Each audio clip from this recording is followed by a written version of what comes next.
Okay, as you had seen the previous video in which I had promised that I will leave these two questions, question number 4 and 6, and we'll solve them in the next video, क्योंकि उसमें आपको मैंने कुछ diagrams भी समझानी थी और एक आपका प्रोजेक्ट था, इसलिए मैंने इसको नेक्स्ट वीडियो पर पेंड कर लिया था। आज हम जो है ना इस वीडियो को आप ज़रा प्लीज़ काइंडली देखिएगा, आपको ये क्लास में काम असाइनमेंट भी करने को मिलेगा। ये ज़रा थोड़ा सा ध्यान से देखें तो आपको बड़ी आसानी हो जाएगी समझने में और सारी जो है ना काम करने में। तो लेट्स सी कि जी हमने क्या क्या, ये क्वेश्चन नंबर 4 क्या था। Question number 4 was find examples of linkers of purpose in text and write them down. Find examples of linkers of purpose. linkers of purpose क्या होते हैं, पहले हम उसको देखते हैं। हमें एक टिप भी दिया हुआ, हम उसको दोबारा एक दफा रिवाइज करके देखते हैं। राइटिंग टिप में linkers of purpose क्या होता है। linkers of purpose, we use these to describe the purpose of an action. We use these to describe the purpose of an action or that is why we do something. देखिए हमने linkers of purpose ऐसे अल्फाज होते हैं कि जो साथ ही हमें कोई बात कर रहे हैं हम कि जी हमने ये काम किया, ये क्यों किया, साथ ही उसकी वजह भी बताते हैं। ये काम हम कर रहे हैं कि जी मैं तेज़ चल रहा हूँ ताकि स्कूल जल्दी पहुँच जाऊँ। मैंने रोटी तैयार कर ली है ताकि मैं खाना खा सकूं। मैं शूज़ पहन रहा हूं ताकि मुझे सर्दी ना लगे। राइट, ये देयर आर, इसको बोलते हैं लिंकर्स ऑफ पर्पस। अब लिंकर्स ऑफ पर्पस जो है ना कैसे यूज़ करते हैं, इसका ये हमें बताया गया है। We use these to describe the purpose of an action and why we do something. ये जैसे for example dash dash so that plus noun या वर्ब फ्रेज जो भी होगी, dash dash so as not to plus verb, dash dash in order to plus verb. यानी verb से या verb phrase से पहले ये आते हैं, ठीक है ना। वर्ब्स तो आपको पता ही है ना क्या होते हैं कि जी जो आप काम कर रहे होते हैं, एक्शंस होते हैं आपके, वो उससे पहले ही आते हैं और ये दो चीज़ों को, दो जुमलों को लिंक कर देते हैं। ठीक है, अच्छा अब हम चलते हैं कि जी चलें इनकी हमसे पूछा गया कि जी ये टेक्स्ट हमारी जो हमने पढ़ी है उसमें ये जो हमने ये कोका की जो है ना कॉफ़ी की हमने पूरा कोका बीन्स से लेके कॉफ़ी तक जो है ना वो हमने जो एक टेक्स्ट पढ़ी थी उसमें ये यूज़ हुए हैं लिंकर्स ऑफ पर्पस। तो कहाँ कहाँ यूज़ हुए हैं, लेट्स सी। देखें एक जगह हमें आया कि the workers use a long stick with a machete, a type of knife, to cut down the pods so as not to break the tree which is very fragile. They open the pods with their hands so that the beans inside don't break. After that, they go to the factory in order to be returned into chocolate. In order to make the paste sweet, it is mixed with sugar,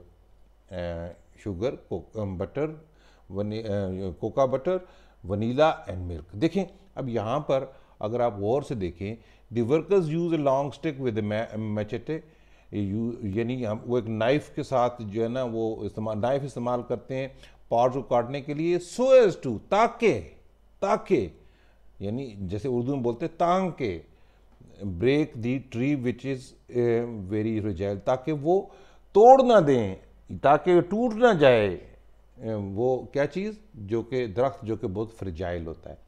they open the pods with their hands, वो pods जो होते हैं या उसके जो बीच में जिसके बीच में कोका बीन्स होते हैं उनको हाथ से खोलते हैं, सो दैट ताकि the beans inside don't break, ताकि यानी ये एक बता रहे हैं वजह, ऐसा कोई किसी काम को ख़ास अंदाज से करने की वजह जो होती है उसका मतलब वो होता है linker of purpose, that is linker of purpose.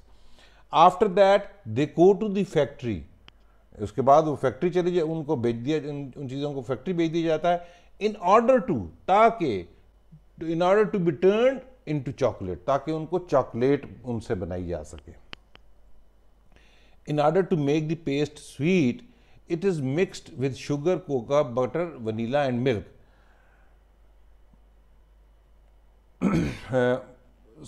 Sweet यानी पेस्ट को मीठा बनाने के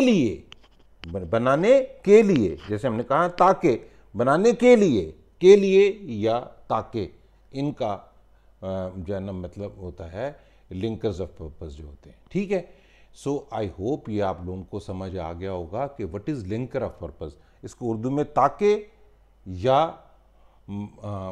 के लिए, ताकि या के लिए के मुतबादल अल्फाज हैं लिंकर्स ऑफ पर्पस। ठीक हो गया जी।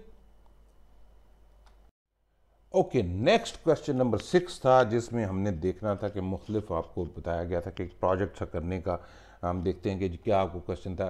क्वेश्चन नंबर 6 है कि व्हाट, किसी के एक प्रोजेक्ट के बारे में मुख्तलिफ चीज़ें बताई हुई थी, कि 5-6 चीज़ें बताई हुई थी कि जी ये कैसे बनती है, टी कैसे बनती है, कॉफ़ी कैसे बनती है, और बहुत सारी 5-6 चीज़ें हैं जो बताई गई हैं। मैंने उसमें से एक सिलेक्ट की है। पहले क्वेश्चन पढ़ते हैं कि उसमें, उसके बारे में हमने क्या क्या चीज़ें मालूम करनी है। What is it made from, where is it grown and why, how is it grown, how is it harvested and collected, how is it manufactured, find a picture of your product and display this in the process in your class।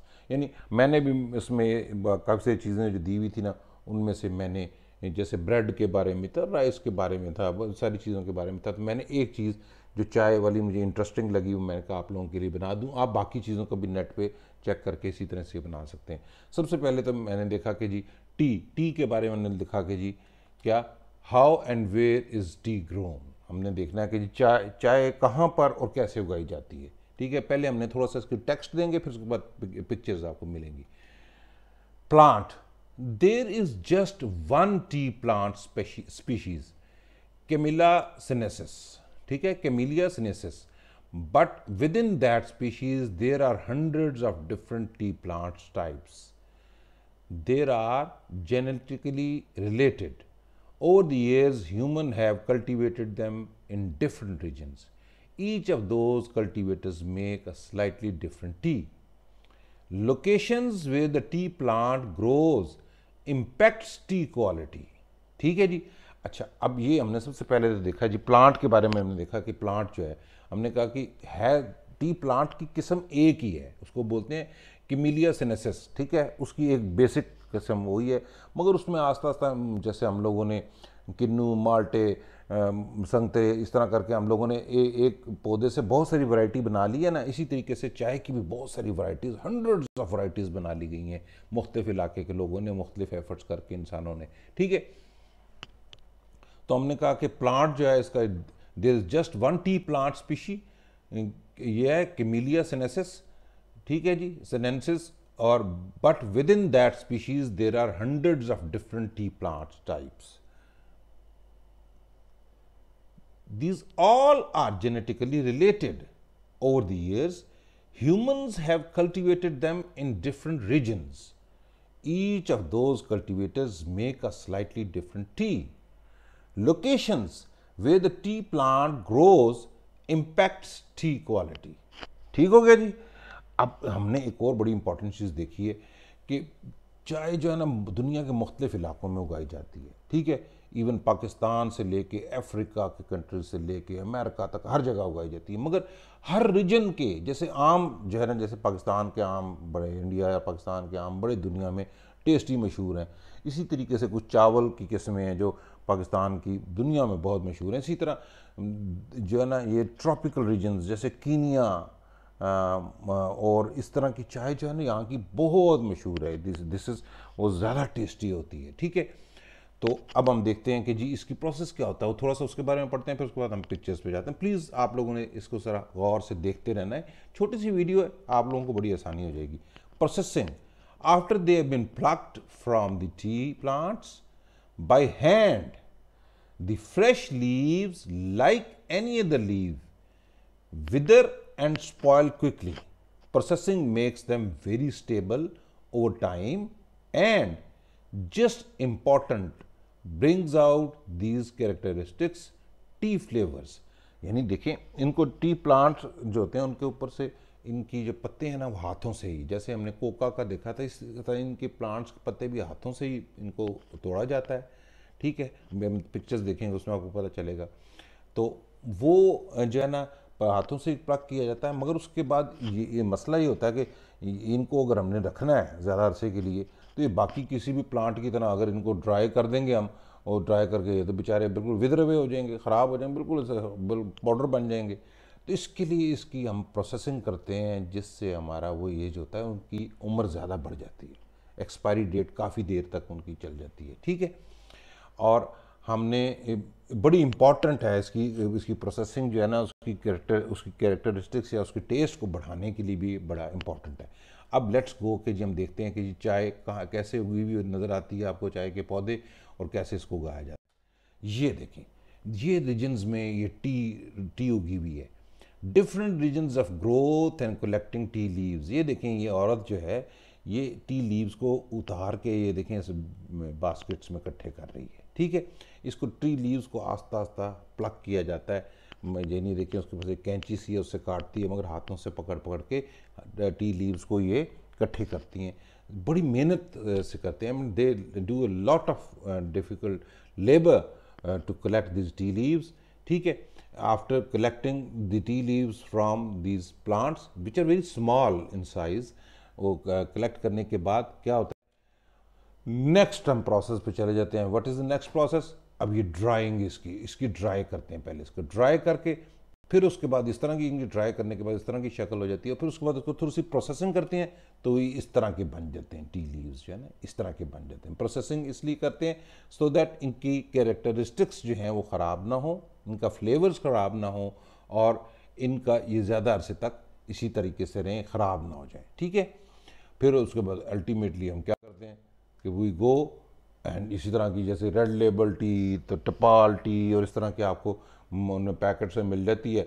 और फिर उसके बाद क्या है कि आपको घर में चैनक में चाय मिल रही है, और and you get a cup of tea. So this is complete आपका एक प्रोसेस है, how the tea leaves are grown, how the tea leaves are processed, then how they are packed, then how the tea is made and served to you. So I hope आप लोगों को ये हमारी video पसंद आई होगी। अगर पसंद आई है तो प्लीज़ हमें सब्सक्राइब किया हुआ, अगर नहीं तो लाइक कीजिए, और अगर आपको पसंद नहीं आई, कोई सजेशन देना चाहते हैं तो आप ज़रूर दीजिए, और हमें जो है ना दोस्तों के साथ भी ये शेयर कीजिए ताकि उनका भी फ़ायदा हो सके और हमें भी सवाब मिल सके। अल्लाह हाफ़िज़।